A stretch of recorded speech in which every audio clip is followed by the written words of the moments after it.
malu bacando kayu nunggah kabenyo lahabi rasa namjo malu bacando kayu nunggah kabenyo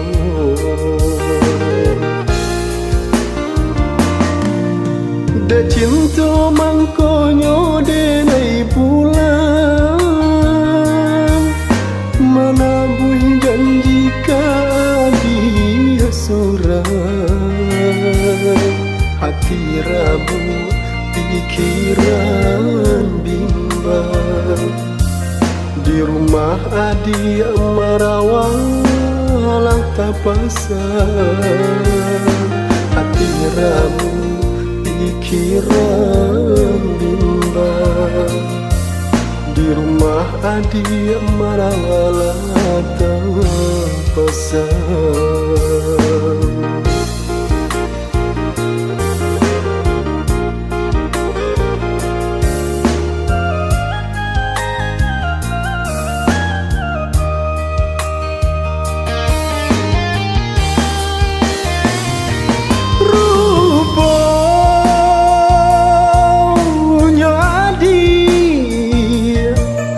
Kadu dua pasan yang jauh orang lain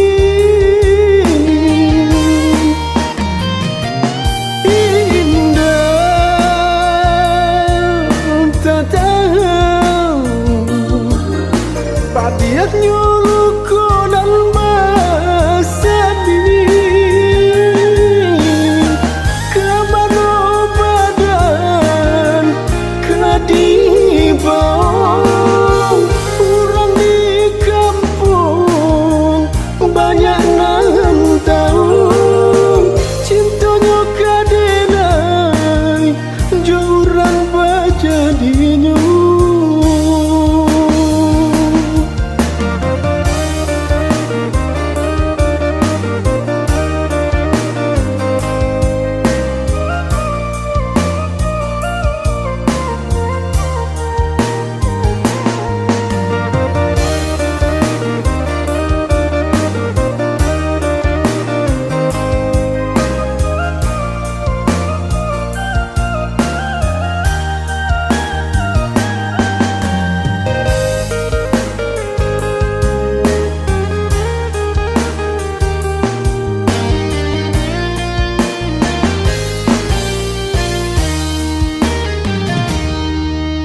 De cinta mangkonyo de nai pulang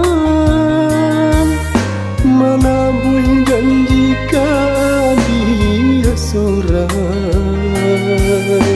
hati rabu pikiran bimbang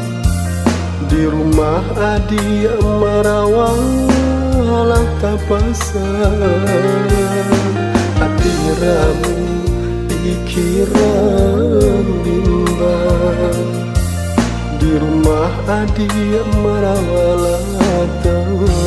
pasang.